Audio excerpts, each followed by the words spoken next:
Well, let's very quickly move into our very first item on our this afternoon, which is our very first panel discussion centered around the topic of the proliferation of event technology, resolving operational and management challenges.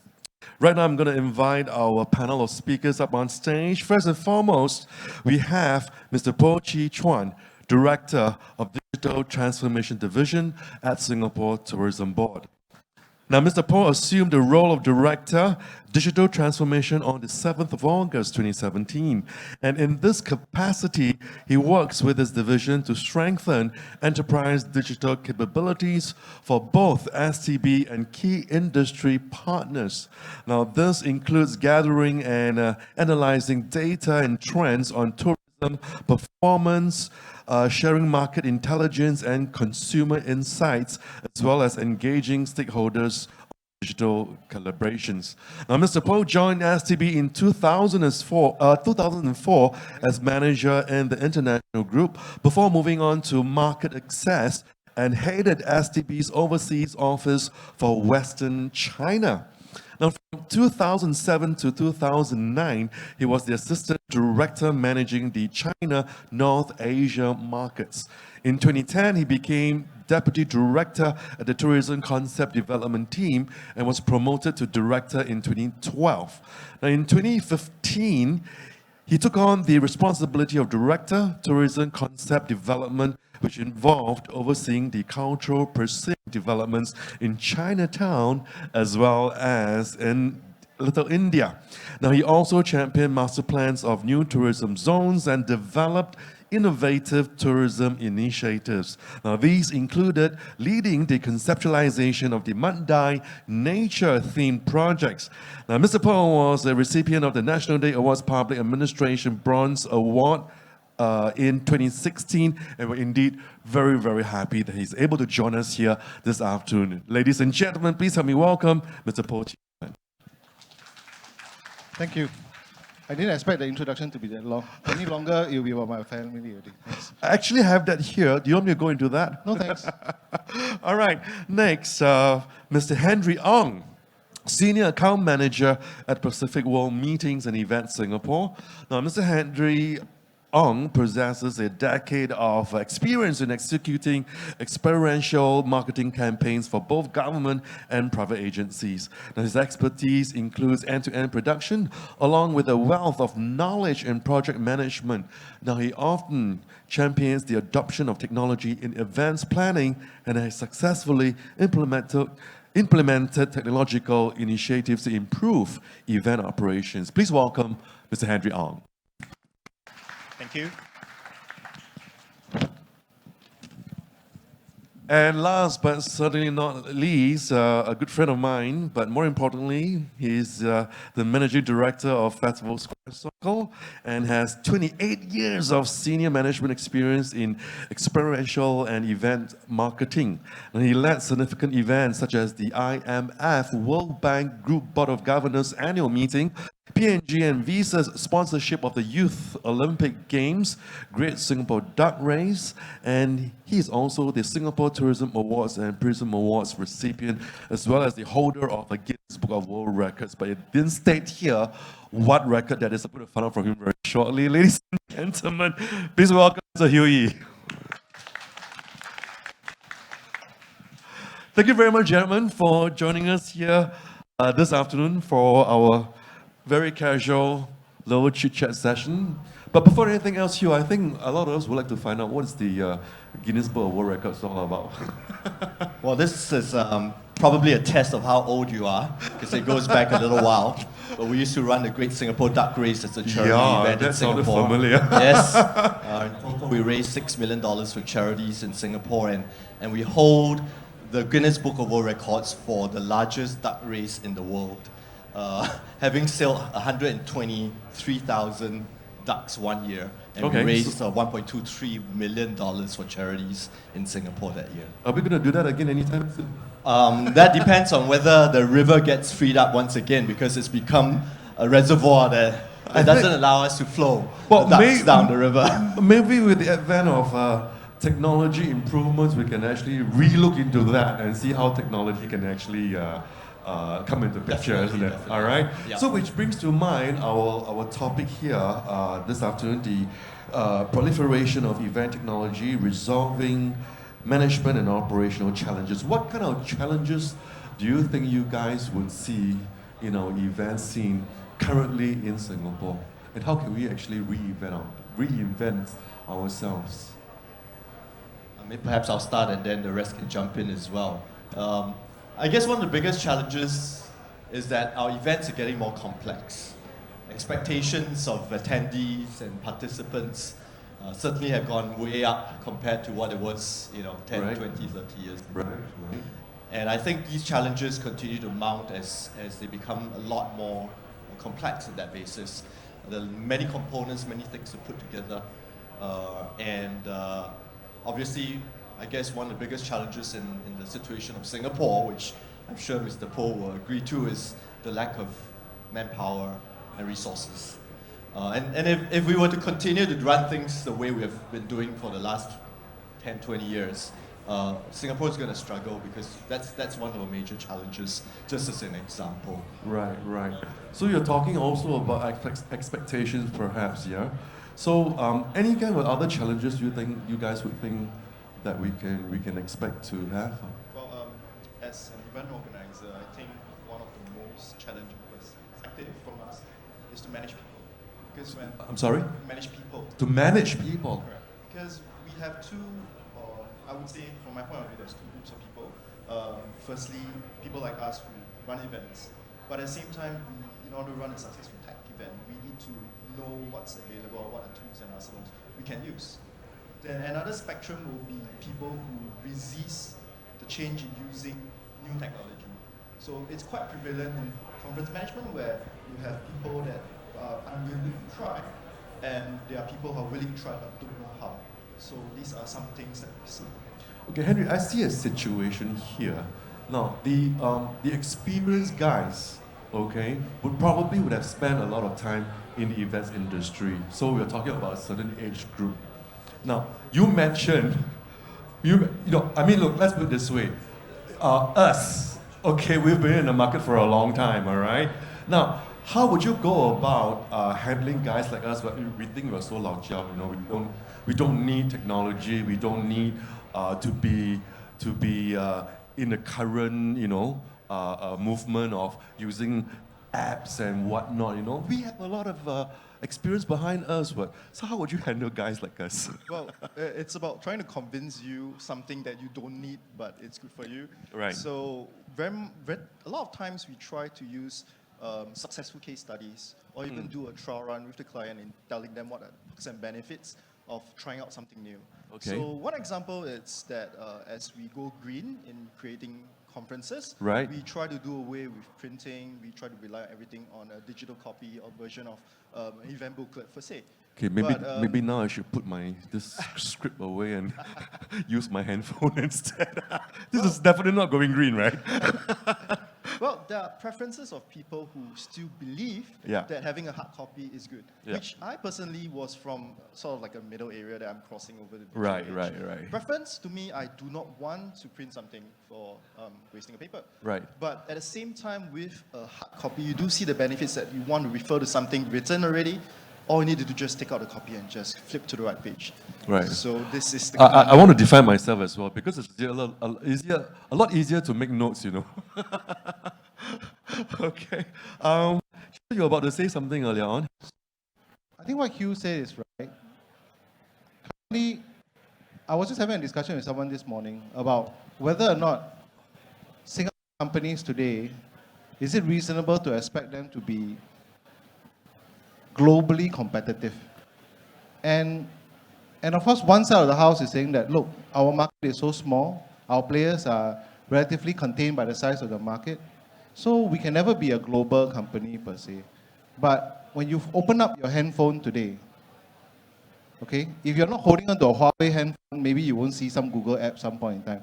But if you're opening up any handphones, you will see that you are actually experiencing experience from a global company, Facebook, Google apps. These are all developed by world-class companies, and they are in your handphones. So no matter whether you're from Indonesia, whether you're from China, Philippines, and all that, your customers are already experiencing global products. So you have to be globally competitive. So that global competition is brought to you to your doorstep, whether you like it or not. You can say, it's okay, I'm a small company in Singapore, I can continue to do the way things I've been doing for the past so many years. The truth of the matter is that the competition, the fight is being brought to you now because accessibility of information is real. So we are facing global competition, which means people are experiencing very high touch, very customized experiences, whether you like it or not. And if you do not focus your operations to deliver those experiences, you will fall short.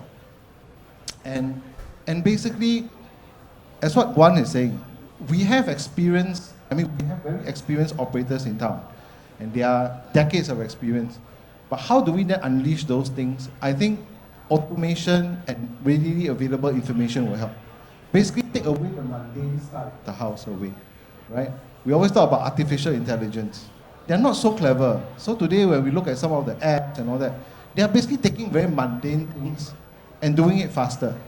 But you still need the human touch when it comes. Tourism is a human touch kind of industry, and that's where experience comes in. Because the computer today cannot tell you whether your customer song with song, but experienced people like them smell only, they'll know this customer is not doing very well. Better do service recovery before a complaint comes along the way. But a computer can't tell you that. But a computer, what it can do is they can crunch data, tell you beforehand this customer has been through what, have done what, have certain likings. And it makes your work easier. So basically, we are looking at how do we then harness technology to help improve our competitive edge, help put the real value into the equation, and not just, count the number of chairs, arrange, just trying to coordinate a schedule, for example. Things like this, I think the computer can do. But where we then leave the people is to unleash their potential in human touch, face-to-face things that will make a difference. Yeah. Okay. Having said that, let's say the Lao Jiao, they are very ready to actually move along, move together with technology and all that. In the capacity of being someone from Singapore Tourism Board, i.e. government, what kind of help can we expect from the government in this area? Well, of course, there's workforce development and all that. So technically, from a Singapore Tourism Board, what we are trying to do is we're trying to help companies get a leg up when it comes to adoption of technology. Right. So we have basically launched a Tourism Information and Systems Hub. We collate. We have now about 1,008 to 1,009 companies already lodging their data with us, their content with us. So basically, key information like price point, time, pictures, content, they're all readily available, right? We are now, internally, we have developed our data analytics network, basically giving you numbers to help you analyze business problems. We are attempting to, like in an aircraft, when you run out of air, the video always tell you, you better put a mask on yourself first before you put on your kid. So we administer that to ourselves first, and we find the problems of doing that. And now that I think we are almost ready, will be turning that around and say, this is how data can help the industry. So basically, where we can help is to give grants, to give all this tech support where possible for companies who are prepared to take the next step with us to move along that journey. So it doesn't matter whether you've been in the industry for a long time. What we are trying to help you do is to adopt that technology so that you free up your time in doing mundane things to do things that matter, to help you make that decision faster. Yeah. That's very nice to know. We have about 1,000 attendees here this afternoon, So please be prepared to receive a lot of phone calls and people knocking on your door from tomorrow onwards, yeah? Call you first. That was quick. Okay, back to Hugh. Okay, sometimes when we have a little chit chat about how the current situation is in Singapore, we're always saying that you mentioned it's a small market.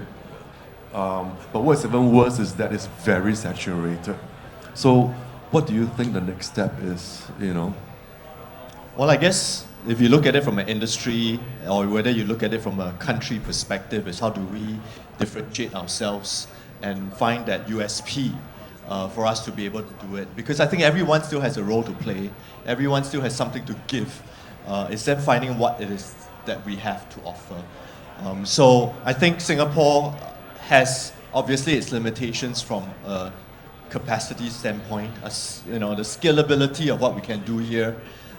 We can never compete with a China. And that's just the natural reality of where we live.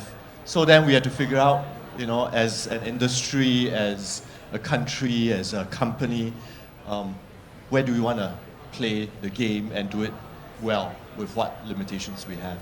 So I think even for us, it's then going back and saying, we've got so much of experience, which as Sichuan has pointed out is so significant and important. So how do we translate that experience that we've acquired through the years? Because Singapore has been a leader in the mice industry for years, and we still are. So how do we take those years of experiences to continue to bring us to the next lap? And I think the incorporation of technology is to facilitate perhaps a leap forward. It's not a replacement. It can never be a replacement to the knowledge, experience, creativity of our people. But it brings us forward. It trusts us forward. And I think Singapore, again then our scale actually and our size actually becomes an advantage because of the fact that we are small. We can be very nimble, very quick to bring products to the market, to test it out. Very educated workforce, so people are a lot more willing to try new things. And that can then become an advantage to us. So hopefully, when we combine and think through it on that basis, that's a good thing for us. Well, what about Henry? Henry, I mean, Pacific World is a brand name in Singapore. You guys have been around for a long time, huh? How do you see yourself or the company moving forward? With the help of modern technologies or the newer stuff, so to speak, lah. I think event organizers like us play an advocacy role in bridging the gap. So we do see ourselves as knowing products, knowing things that can help in managing events, and advocate it to our clients to adopt them. Right. Okay. And plus the human touch, like he always says, technology can only bring us that far.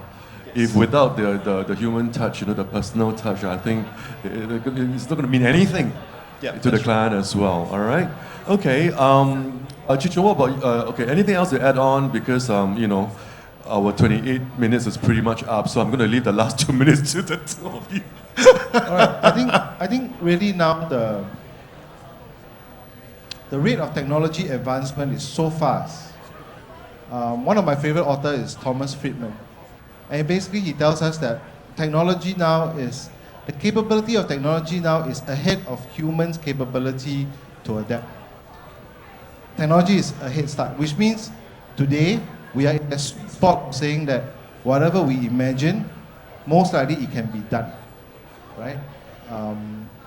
And that means the separation between a highly successful company and enterprise to the next one is not just about, of course some may say it's about capital, others may say it's about resources, it's about luck.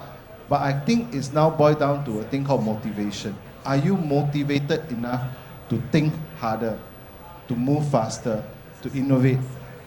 I would have never imagined coming to an event, which is a business event, in a disco, right? In a disco. In a club. Okay, the very moment we say disco, you know how old we are. Right? Okay, sorry, didn't hear that. It's okay.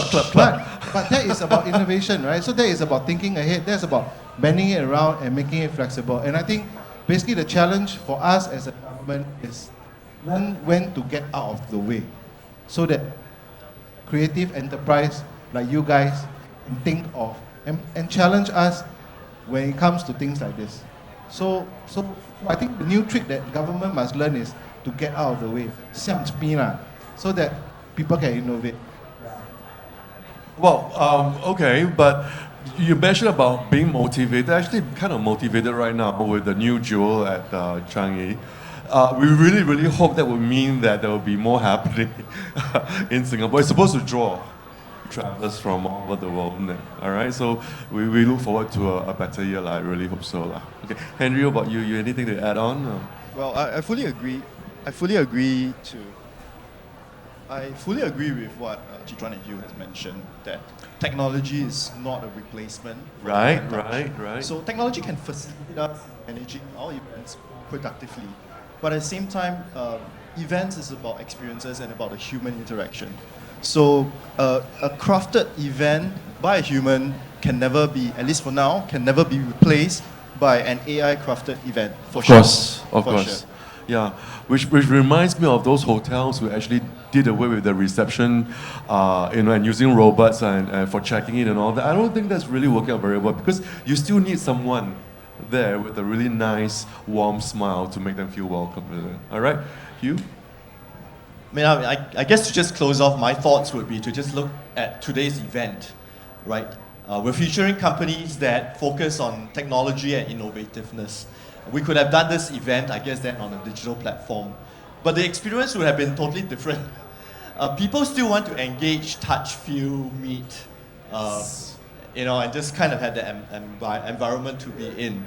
And so when I was working the team from Avenevv to put this together, I keep telling them, we've got to think out of the box in terms of venue because that's just going to provide another experience that people are going to take away. Hopefully people realize that innovation is still key to success. Creativity, ideas. And so what we have today is an example of that. We're featuring tech, but we're using low tech in terms of people meeting people still. And so there is no space for us to exclude a human interaction, the touch points, the moments that we remember. So hopefully this is a good example for us to realize that even as we know we need to progress, we know technology will play a bigger and more significant role in what we do. It's only just going to help us do this better. And events are not going to die or go away. It'll never happen. That's a good way of putting it. Thank you very much, Hugh. Now, before we end off, I just want to redeem myself for revealing our age by saying the scope instead of the club by telling you that I'm actually very in with the crowd. There's this app called ActiGauge, all right, which we strongly encourage our guests to please download the app. If you're an iPhone user like myself, go to the App Store. If not, then just approach my colleagues at the information counter. They'll help you to download this particular app called ActiGauge, spelled ACTIGAGE. It's a platform for all our events enthusiasts to actually network via this app. All right, so I'm not really that antique, so I'm quite in with the crowd. Okay, having said that, I want to say a big thank you to our three panelists. To Chitran from Singapore Tourism Board, thank you very much. Henry from Pacific World, and of course Hugh, our guru here this afternoon. So please help me thank them with a big round of applause. Thank you very much, gentlemen. Thank you.